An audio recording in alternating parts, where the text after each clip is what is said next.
हम इस वक्त चिलाज शंग्रीला में मौजूद है। हमारे साथ यहाँ पर डिस्ट्रिक्ट ग्यामर के कुछ सोशल एक्टिविस्ट है जो हर तरह के मामलात पर नज़र रखते हैं। तो आज हमारे साथ फ़िदाउल्लाह राज मौजूद है जिसका ताल्लुक़ थोर से।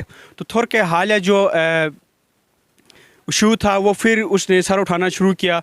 तो इस बारे में वहाँ पर ये क्या मसला है, ये क्यों उठता है, तो इस बारे में हम फ़िदाउल्लाह राज से जानने की कोशिश करेंगे। इसकी जो असल जो हक़ाइक़ है वो क्या है और ये जो इतराज़ कर रहे हैं वो लोग क्यों कर रहे हैं, जो मान रहे हैं वो किस बेस पे इस फैसले को मान रहे हैं। जी राज भाई आप बताएं। बिस्मिल्लाहिर्रहमानिर्रहीम। सबसे पहले अलीमुल्लाह साहब आपका शुक्रिया। डिजिटल मीडिया पीके से आप वाबस्ते हैं। शोबा सहाफ़त एक ज़िम्मेदार शोबा है हमारे सोसाइटी का।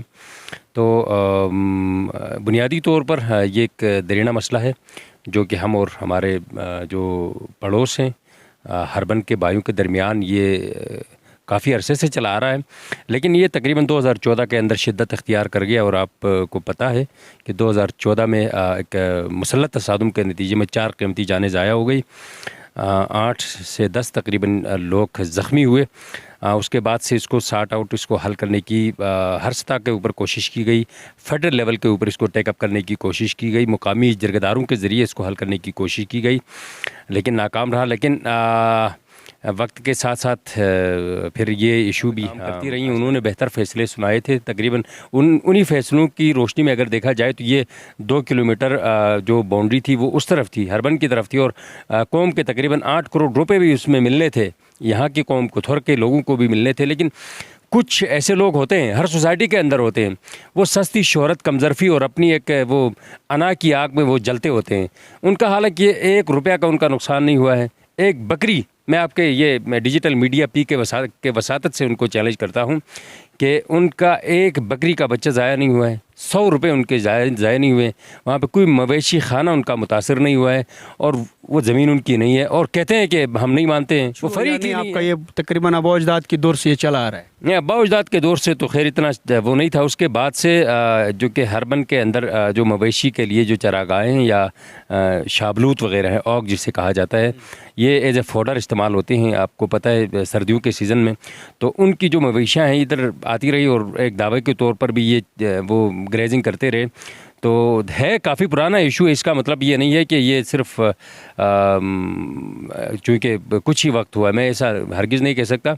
एक देरीना मसला ज़रूर है, लेकिन ये शिद्दत जो अख्तियार कर गया है ये पेमेंट्स के बाद, जो लैंड एक्विजिशन के बाद जो पेमेंट्स हुई हैं यहाँ पे, उसके बाद से ये टेंस वो हो गया इशू। और उसके बाद तकरीबन 2014 के बाद से इसमें शिद्दत नज़र आई है। दूसरा आपका जो वहाँ की जो रीजनल पॉलिटिक्स था, मरहूम अल्लाह ताला उसको जन्नतुल फिरदौस माला मुकाम नसीब करें, उन्होंने जो अपने बेटे के खून को माफ़ किया वो किस कुर्बानी के तहत किया और वो किस बात पे माफ़ किया उसने? देखिए, वो एक अजीम इंसान थे, और अपने बेटे की शहादत के बावजूद अमन का पैगाम लेकर पूरी कौम के साथ, क्योंकि हरबन के हम काफ़ी अमवात वहाँ पर हुई थी, अमन का पैगाम लेकर वहाँ पे हरबन गया था। ऐन मुमकिन था कि हरबन के जो लोग हैं वो बदला लेते और कुछ मज़ीद कीमती जाने चली जाती, लेकिन हाजी दिलबर खान की इस कोशिश की वजह से जो मुसल्लत तसादुम का जो एक ख़तरा हमारे सरों के ऊपर मंडलाता रहा वो टल गया कुछ वक्त के लिए। उसके बाद से नेगोशिएशन का एक अमल का आगाज़ हुआ, और उसके बाद से हम और हरबन के जो कबाइल हैं वो टेबल पर बैठना शुरू हुए और इस चीज़ को टेबलाइज़ करना शुरू कर दिया। इससे पहले ख़तरा था कि दोबारा ये मुसल्लत तसादुम की तरफ जाते, लेकिन हाजी साहब की इस कोशिश की वजह से वो ख़तरा टल गया। दूसरी बात ये है कि एग्रेसिव तो हाजी दिलबर खान, क्योंकि उनकी वहाँ इस तसादुम के अंदर सबसे पहले उनकी जान चली गई, लेकिन उन्होंने डिफेंस पॉलिसी इख्तियार की अपनी कौम के लिए। तो वो दूसरा जो वो लोग हैं वहाँ पर नहीं मान रहे हैं, तो उनमें इनका क्या किरदार है, उनको वहाँ क्या नुकसानात हुआ है, इस तरह की कोई जान माल वहाँ जो अभी नहीं मान रहे उन लोगों का भी कुछ हुआ है? वो कहते हैं ना कि दीवानों की शादी में अब्दुल्ला बेगाना जो जिसे कहा जाता है ना, ये मीडिया के सामने हूँ, कैमरे के सामने हूँ, फ़खरिया तौर पर ये मैं चैलेंज करता हूँ कि हमारे जो लोग नहीं मान रहे हैं वो इस बात को साबित कर दें कि एक बकरी का बच्चा, जो 5-6 वहाँ पे फिर रहे हैं, एक बकरी का बच्चा उनका अगर उठा है, एक मवेशी खाना वहाँ पर कोई नुकसान हुआ है, तो I am responsible for that. मैं ज़िम्मेदार हूँ। मैं भी फिर मैं नहीं मानूँगा।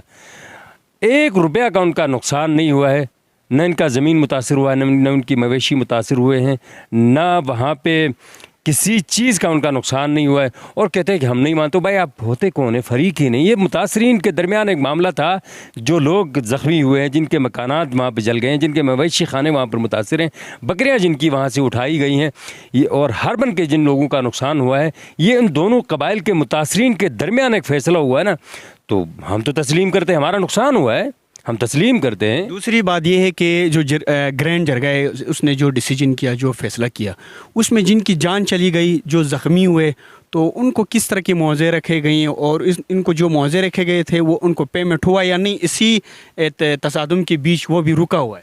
नहीं, बिल्कुल नहीं रुका हुआ है। उसमें एक चीज़ मैं यहाँ पर मेंशन करना ज़रूर चाहूँगा कि वापडा ने इसमें बड़ा फ़राख दिलाना किरदार अदा किया है, क्योंकि 40 करोड़ रुपए की जो खतीर रकम थी, जो मुआवज़ात की शक्ल में इन लोगों को कुछ मिली हैं, जो कैजुअलिटीज़ हुई हैं, उनके लवाकिन को पैसे वो दे दिए गए हैं, और जो इंजर्ड हैं उनको भी पैसे इंशाल्लाह ज़रूर मिलेंगे अभी कुछ ही दिनों के अंदर, और जो नुकसानात हुए वो भी इंशाल्लाह मिलेंगे। तो वापडा का जो किरदार है इसमें इंतहाई ज़बरदस्त है, इंतहाई मुस्बित उनका किरदार है। अगर वापडा इसमें ताउन न करता, ज़िली इंतज़ाम और के इश्तराक से ये मामला अगर आगे न बढ़ता, तो शायद ये इशू हल ना होता। लेकिन वापडा ने इस मामले के अंदर इसको हल करने के लिए जो किरदार अदा किया है, सुनहरे हरूफ में दर्ज करने के मुतरादिफ है। इसको हल करने में सबसे ज़्यादा अगर किसी डिपार्टमेंट का किरदार है तो वो वापडा का है, क्योंकि पैसे सारे जो हैं वो वापडा ने अदा किए हैं, और कुछ जो पैसे लवाकिन को देने हैं या कुछ जिन लोगों के नुकसानात हुए हैं वो भी इंशाल्लाह कमिंग डेज़ में इंशाल्लाह अदा हो जाएंगे। जिस तरह ग्रैंड जो जरगा थी वो एक अमन की पैगाम ले कि वो निकली इस इशू के दरमियान, तो उन्होंने तो उनका पूरी कोशिश थी कि ये जो इशू इसको सही तरीके से सोल्व आउट करें। तो फिर उन्होंने जो उनसे हो सकता था वो उन्होंने किया। तो फिर ये इशू दोबारा ये उसने सर उठाना शुरू किया। कुछ वहाँ पर जो लोग हैं शायद उनका हक है या नहीं है, तो अब ग्रैंड जरगा क्या कर रही है? उनको ऐसे ही छोड़ रही है या नहीं? कुछ इसमें फिर भी वो सलाह रहमी करने की कोशिश कर रही है? नहीं, देखिए, हम कहते हैं ग्रैंड जरगा ज़रूर हमारे जो लोग हैं उनसे बात करें, जो ग्रीवेंसेस हैं उनको सुने, लेकिन लेजिटिमेट ग्रीवेंसेस हो ना, ग्रीवेंसेस भी ऐसे हों जिनके ऊपर तवज्जो दिया जा सके। एक जो हकाइक पर हूँ, ये कि मैं नहीं मानता हूँ वाली बात हो गई, तो फिर वो तो ग्रीवेंसेस नहीं, वो ज़ाती अनाज, ज़िद, हसद, बुग़्ज़, ये वो लोग हैं जिन लोगों के वहाँ पे बकरियाँ थी, और टेंशन के टाइम पे अपना एक दावा साबित करने के लिए भी अपने माल मवेशियों को वहाँ से भगाया नहीं जाता है। जब आप की वहाँ पे मवेशियाँ उठा ली जाए बेशक, लेकिन आपका दावा भी तो ये साबित करे ना कि आपका वहाँ पे कब्ज़ा है, मवेशियाँ हैं। उठाने के बाद फिर दोबारा जो फैसला होगा वो देखा जाएगा। इन लोगों ने अपने मवेशियों को उधर से मुंतकिल किया है, अपने बाल बच्चों को वहाँ से मुंतकिल किया है, और ये इस इशू को पोलिटिसाइज करने के लिए, वहाँ से सस्ती शोहरत के उसूल के लिए वो कहते हैं 600 रुपये दे के बंदूक को लेके शायर रेशम के ऊपर हर वक्त उछल कूद लगाना, ये इंतहाई कमज़रफ़ी की आला मिसाल है। ये इनकी ये दिमाग में तो नहीं हम इस इशू को थोड़ा आगे पीछे करेंगे तो कुछ 10-5 हमें भी मिल जाएं? ज़ाहिर है कोई ना कोई अंदर से खिचड़ी तो पक रही होगी ना, वरना मतलब 600 रुपये इतने सारों के ऊपर ज़ाहिर तो नहीं करते होंगे। बीच में उनका कोई ना कोई मामला तो चल रहा होगा। लेकिन मैं ग्रैंड जरगे से एक दफ़ा फिर दरख्वास्त करता हूँ कि कोई ऐसा जो गैर आइनी, गैर कानूनी मुतालिबा किसी सूरत तस्लीम नहीं किया जाए जिसकी वजह से कबायली निज़ाम को दचका पहुँचे, कबायली निज़ाम को नुकसान पहुँचे, क्योंकि हमने ही इन कबाइल को, इन जिरगदारों को हमने ही अपॉइंट किया था, हमने ही इनको इख्तियार दिया था, हम ही पाबंद हैं इनके फ़ैसले को मानने के।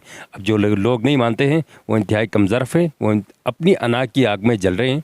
उनको चाहे कि आला ज़रफ़ी का मुज़ाहरा करें, घर में बैठे फ़ैसले को तस्लीम करें, और ये उछल कूद अब कबायली रस्म और रिवाज की बिल्कुल ख़िलाफ़ वर्जी और तौहीन है।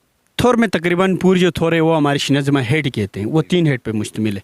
तो जो वाक दिया गया, जो शिनज़ हम कहते हैं चाट कोट वाक, तो वो पूरे थोर की जानिब से दिया गया। आपकी जितने नंबरदारान सब पे साइन किया था कि ये ग्रैंड जरगा जो भी फैसला करेगी बिल्कुल मन हम उसको तस्लीम करने के तैयार है।